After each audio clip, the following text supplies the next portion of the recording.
If you're an admirer of HBO's Deadwood, then you already know who Al Swearengen is. But being the dirt-worshipping heathen that you are, I'm going to fucking explain anyway. Al was the owner and proprietor of the Gem Saloon, a den of sin and vice for over 2 decades in the violent boomtown of Deadwood, South Dakota, you stupid son of a bitch. And he was much meaner than what was portrayed on TV. So bear your hoopleheaded cocksucking ears and tell your God to ready for blood as we delve deep into this profanity-laced edition of Bloody Beaver Podcast. And pussy's half price next 15 minutes.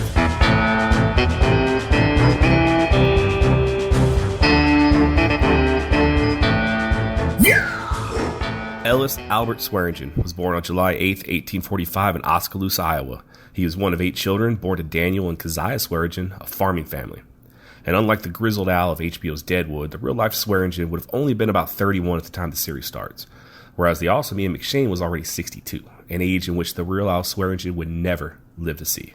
And speaking of Deadwood, the TV show, I'm obviously a huge fan. As of this recording, the Deadwood movie is only a week away, and I can't fucking wait.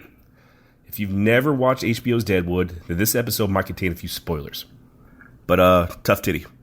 The show's been off the air for like 10 years. This shit took place over a century ago, so deal with it. How about that?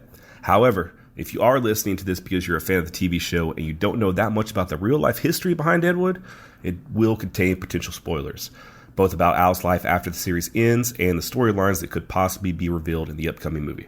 So, be warned. Contrary to popular belief, Al Swearengen did not grow up in a Chicago orphanage. He actually lived with his family in Iowa until at least 1860, before he headed west for the Dakotas. Unfortunately, I couldn't determine where he actually was in 1870, but I did read there's some evidence that he spent some time in Chicago before heading to the Black Hills. He arrived in Deadwood in May of 1876, and within a week, he already had a temporary dance hall up and running. Deadwood in 1876 was a very illegal gold rush town set in the Black Hills of present-day South Dakota. Prior to the discovery of gold a few years before, it was land granted to the Dakota tribe per the 1868 Fort Laramie Treaty. In addition to being for Native American use only, it was also considered a holy land by several tribes. And at this particular time in history, that tribe was the Lakota, also known as the Sioux. They arrived and took the Black Hills from the Cheyenne around the same time the American Revolution was taking place, and in no time flat, the area became a very integral part of their culture. The Sioux called the Black Hills Paha Sapa, which translates to the heart of everything that is. Rick Two Dogs, an Oglala Lakota medicine man, explains, quote, "All of our origin stories go back to this place. We have a spiritual connection to the Black Hills that can't be sold. I don't think I could face the Creator with an open heart if I ever took money for it." End quote. The U.S. government initially tried to prevent settlement of the Black Hills, having signed a treaty which promised 60 million acres of the Black Hills, quote, "for the absolute and undisturbed use and occupancy of the Sioux," end quote. And like I said, the Sioux weren't the first. The Arikara arrived in the Black Hills shortly after Columbus sailed the ocean blue. After them came the Cheyenne, the Crow, the Kiowa, and the Pawnee. And when George Armstrong Custer led an expedition to the Black Hills in 1874, gold was officially discovered. This discovery led to thousands of miners encroaching upon the Sioux lands in violations of the treaty and federal law. Control over the land would only escalate hostilities with natives, leading to many, many violent conflicts. In the fall of 1876, the U.S. Army finally defeated the Sioux, forced them on the reservations, and formed yet another treaty in 1877, which conveniently gave the U.S. title to the Black Hills and legalized gold mining in the territory. It would take 100 years for this act to be determined illegal by the Supreme Court. A federal judge who reviewed the case in the 1970s commented, "A more ripe and rank case of dishonorable dealing will never, in all probability, be found in our history." And I have to agree, we definitely fucked over the Native Americans. There were atrocities committed on both sides, for sure. But it was something that the majority of Americans never experienced, whereas 100% of Native Americans were absolutely affected. You know, the American Indians have to be one of the most marginalized groups in North America today. And those wounds are still fresh. Just look at the current conditions on Indian reservations. Extremely high unemployment rates, hovering at 80% on the Pine Ridge Reservation, for example. Alcohol, suicide, drug abuse all runs rampant. And the amount of Native American women that go missing every year is staggering. According to a report by the Urban Indian Health Institute, there were 5,712 reports of slain or missing Native American women in 2016 alone. I just read the other day that there's 60,000 residents of the Navajo Nation that don't have electricity. There wasn't a hurricane. They just legitimately don't have power run to their fucking houses. And how often do you see any of this stuff on the nightly news? You don't. You have to wonder how much of this past treatment of the natives contributes to their current conditions. You take a proud, free warrior class and you not only defeat them, but you subject them to years and years of broken treaties and ass fuckings. It's inevitable that you will end up with a defeated people.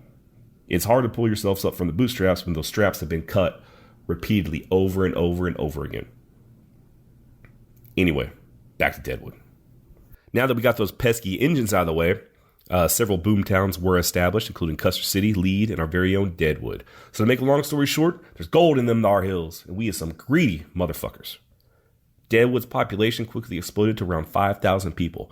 Most of these were miners, but some actually did come to open up legitimate businesses, hardware stores, hotels, newspapers, etc., and saloons.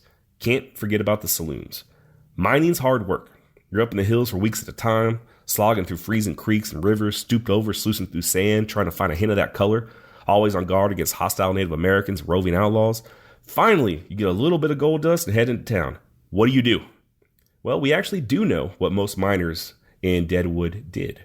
They would take out a small portion to pay for much needed supplies, maybe, like a new shovel. They'd take a hot bath, and then they would invest the vast majority of the gold into high yielding mutual funds. Those with children would often invest in a 529 college savings plan, just making smart financial investments for their future and the future of their loved ones. Fuck no. You take that gold straight to a saloon where you're given house credit and go on a several-day whiskey-induced fuckfest. And in between all that whoring and drinking, you're probably going to be tempted to do a little bit of gambling. And why not? You just pulled gold out of a motherfucking river. You're on a streak. Lady Luck is smiling on you. You can't fucking lose. Ah, but you can. And that's where Al Swearengen and the saloons come in. That money you paid for that watered-down whiskey went straight into his pockets. That money you gave that lady of the night, he gets that too. That faro dealer who you can't prove, but you just know he was cheating? Well, he was. And that money he fleeced you for is going to go straight to Al. You see, Al Swearengen figured out a way to get the gold to magically fly out of the rivers and land snugly into his pockets. Vice. And what could be a better place to peddle vice than a saloon/brothel/game room? Al wasn't in that temporary dance hall long. He eventually opened up a small saloon called the Cricket, and in 1877 he opened up the Gem Variety Theater. The Gem had it all: singers, comedians, theater acts, and of course, whores. Swearengen was not only a purveyor of fine whiskeys and cigars, but he was also quite the human trafficker.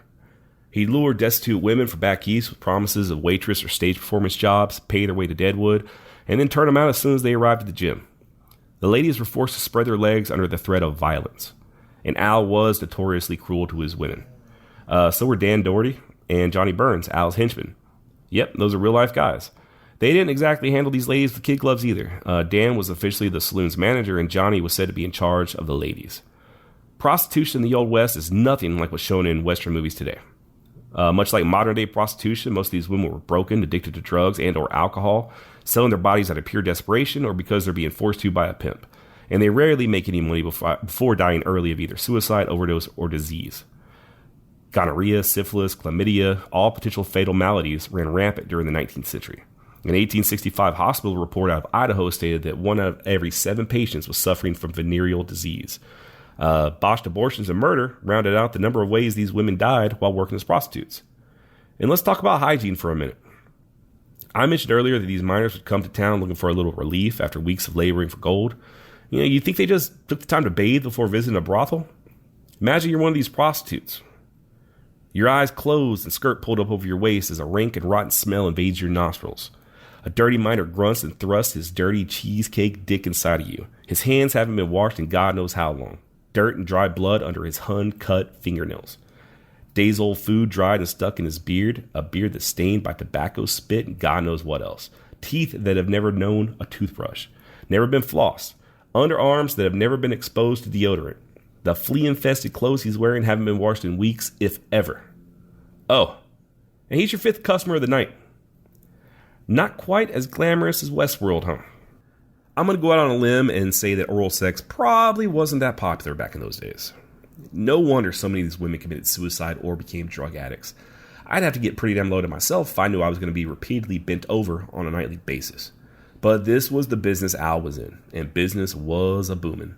The gym had a nightly profit of $5,000, sometimes reaching as high as $10,000 a night. That's good fucking money right now in 2019, but a dollar went a whole lot further back in the late 19th century.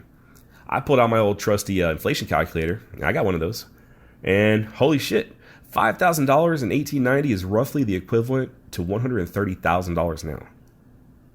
Imagine making $130,000 a night. I'm no Goodwill Hunting, but that's almost $50 million a year.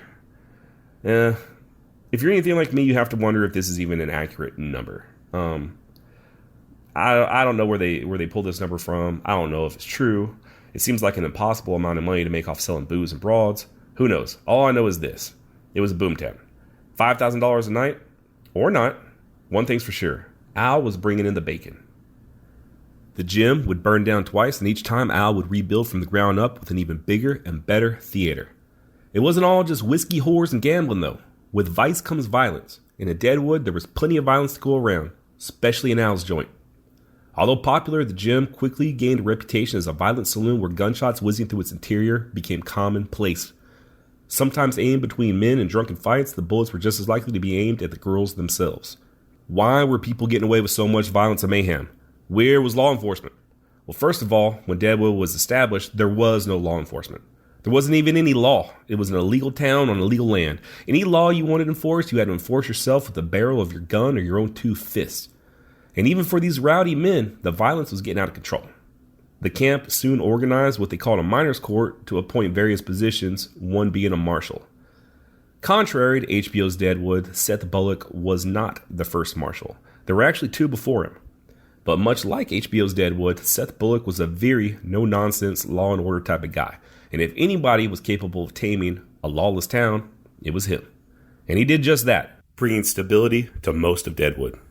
And I say most because Bullock and Swearengen were said to have agreed to draw an imaginary line on Main Street that divided what was referred to as the Badlands from the rest of the town. From then on, Swearengen controlled Lower Main Street and Sheriff Bullock controlled the Upper Main Street. This was actually a pretty commonplace occurrence back in those days. Most of your rowdy towns would have what was called a red light district that was largely left alone by law enforcement, just with the agreement that you keep the shit on your side and away from the respectable church-going people. In the summer of 1879, the gym suffered its first fire, quickly rebuilt. Then, just 3 months later, the entire town of Deadwood went up in smoke, destroying around 300 buildings, the gym amongst them. Not to be dismayed, Al once again rebuilt. When the new gym opened in December of 1879, the Daily Times touted it to be the finest theater building ever proposed for Deadwood. Al continued to prosper. When all was said and done, he would be the king of vice in Deadwood for a span of over 2 decades until finally, in 1899, the gym suffered another final fire. And for whatever reason, Al Swearengen decided not to rebuild and get the fuck out of town. After its final demise in 1899, one local newspaper had this to say of the gym: harrowing tales of iniquity, shame, and wretchedness, of lives wrecked and fortune sacrificed, of vice unhindered and esteem forfeited. The gym was one of the longest continuously operated entertainment venues in Deadwood. However, after its demise, the gym was referred to as the press as the everlasting shame of Deadwood, a vicious institution, and a defiler of youth and a destroyer of home ties. And I gotta wonder how many of these fires were intentionally set.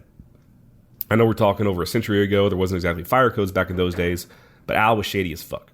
And yes, that was the ice maker in the background that just dropped some ice. Al had to have a lot of enemies. He definitely screwed over a lot of people over the years. Was he forced out of Deadwood, or did he leave on his own accord? Maybe he saw the writing on the wall. It was about to be the year of our Lord 1900, and the Wild West was no longer wild. No longer could he kill and steal with impunity. It's also important to note that the Methodist Church in Deadwood was trying to clean up the town, and they were focused heavily on the Gem Saloon. Fucking Methodists, am I right? Also, Al wasn't a young man anymore. Pushed into his mid-50s by 1899, maybe time was taking its toll on a life spent making a fortune at the expense of others. Whatever the case, Al's days in Deadwood were over. And unbeknownst to him, his time on Earth was quickly ticking away. Al remarried that year to a Miss Odelia Turgeon. I forgot to mention that he had been previously married to a lady named Nettie who left him citing, surprise, surprise, spousal abuse. I'm not sure exactly when she left, but she is listed as his wife on the 1880 census. He was actually married a total of 3 times. I couldn't find much information on any of his wives. If I had any semblance of professionalism, I would have probably gone to a library and looked up census and death records and marriage records and all that kind of good stuff, just to see what their lives were like, even post-Al. Instead of doing all that, I did my research on the Samsung Galaxy. But you get what you pay for, and this shit's free, fuckers. I did find one source online that said the marriage to Adelia took place on July 3rd, 1889. However, by December of that same year, she had obtained a warrant for his arrest after he repeatedly struck, choked, and threatened her life. Al skipped town, but he would later return, and the case against him was dropped. By July of 1890, Al filed for divorce against his wife on the grounds of adultery. Yeah, so he beat the shit out of her, and then he claimed that she cheated on him. It sounds about right. There were no sources to back any of this up, so take it for what you will. Not exactly out of character for Al, though. Not a lot is known about Al after leaving Deadwood, and by not a lot, I mean pretty much fucking nothing. Here's what is known. After leaving Deadwood, Al returned home to Oskaloosa, Iowa, several times. While he was there, he visited family, including his twin brother, Lemuel. Lemuel, a recent convert to the highly controversial Church of Scientology, made an impression on Al. It's reported that he cleaned his act up, he stopped drinking, and started attending meetings at the local church. And in May of 1901, according to the recently discovered church records, Al completed the first of many audits and had his thetans read by an e-meter. And of course not. None of that is true. That's almost as silly as the idea of Scientology. He did return to Oskaloosa, and he did spend time with his brother Lemuel, though. That part I did not make up. And then Lemuel was brutally attacked outside of his home on October 2nd, 1904. He had just left the meat market with $200 in his pocket and was shot 5 times, but survived. He was not robbed. Shot 5 times and still had $200 in his pocket. To me, this is clearly a hit. The motivation was to kill and not to steal. And why Lemuel? Did they think they were attacking Al? I mean, the men were twins after all. Al left Iowa around the same time. Was he once again ran out of town? First, Deadwood. You leave Deadwood, your home for 20 plus years, only to be run out of your new home in less than 4 years. What kind of shit was Al staring up? We'll probably never know, but I doubt it had anything to do with basic human decency or actually giving a shit about your fellow man. Less than 2 months later, on November 15th, 1904, Albert Swearengen was found dead in Denver from massive head wound after being struck with a heavy, blunt object. His reign of terror was over. He had shed his mortal coil. The tragic news wasn't over for the Swearengen family, however. On July 5th, 1910, his twin Lemuel was found unconscious. Doctors at first thought he had suffered a stroke, but later determined he had been beaten in the head with a large object. He died without regaining consciousness 8 days after he was found outside of his meat market. Did this have anything to do with Al, or was his brother just a piece of shit too? Unfortunately, I was unable to locate his obituary or his place of burial. There's just not a lot of info out there on old Al. There's one picture far away and grainy of him sitting on a buggy outside the gym, but you can't really make anything out. He lived his life in the underworld, a world of treachery and deceit and violence. He wasn't a good person, and he died a violent death. Evidently, all the money in the world couldn't change him. If you're a fan of HBO's Deadwood, then you probably already know that Al's portrayal starts off fairly accurately. He beats Trixie, he orders murders, he's active in several scams, he even plots to murder that poor little girl. But as the series goes on, he sort of becomes like an anti-hero, kind of like a Tony Soprano character. A bad guy, yeah, but a likable bad guy. And this also might be somewhat accurate. As many people as Al Swearengen took advantage of, he had to have had some level of charisma. But was he the lovable Al we all root for on the TV series? Hell no. His life revolved around taking advantage of others, and there's no telling how many wrecked lives he left in his wake. While we'll never know why he was killed, we can probably assume motherfucker had it coming. And that's about it for this episode. Time for some updates. Firstly, it's correction time. I misspoke and made some mistakes on the previous 2 episodes. Why? Well, I'll tell you why. Look, here's the thing. Fine. Listen, I'm going to be honest with you. I'm kind of retarded. Yep, it's true. Corrections from previous podcasts. In the episode I did on Hugh Glass, I mentioned that the Daily Wire published an article claiming that Leo DiCaprio was raped by a bear in the movie The Revenant. It was actually the Daily Mail. 2 very different organizations. So not the Daily Wire, it was the Daily Mail. In episode 2 on Bass Reeves, I erroneously said that William Reeves died of rabies. It was actually his son, George Reeves. William, if you'll remember, was Bass Reeves' original owner and would die before the Civil War, leaving the then slave Bass to his son. I just got the names mixed up, and at the end of the podcast, I meant to say George. So yeah, it was George Reeves, not his father, William, who would contract and die of rabies. Also, I did record an episode on the real life inspiration behind Lonesome Dove, but I deleted it. Why did I delete it? Look, here's the thing. Fine. Listen, I'm going to be honest with you. I'm kind of retarded. Yep. Also, I hate the sound of my own voice. I feel like when I record these podcast episodes, for some reason, I get in this weird thing where I sound like Ben Shapiro and President Obama had some sort of weird retarded mutant alien kid, and I just start talking like this for some reason. Anyway, I still have the notes on the Lonesome Dove episode, and I will be recording it soon. So, that's it. Hope you enjoyed this episode. By the way, you can still visit Deadwood and pan for gold. So I hope every single person listening to this does so and strikes it rich. Enjoy your retirement. In the meantime, don't take part in sex trafficking. There may be a small minority of women out there that actually enjoy life as a sex worker, and more power to them. But the truth is, the majority of women taking money for sex are suffering and desperate. Possibly being forced to do so under threat of violence, probably suffering from addiction, and they might even be underage. So go get a girlfriend or jack off and watch the porn or do whatever you want to do. But don't contribute to the atrocities associated with the underbelly of the sex industry, especially now that you know just how seedy it is. And never forget, Mr. Wu's pigs are always hungry. Cocksucker.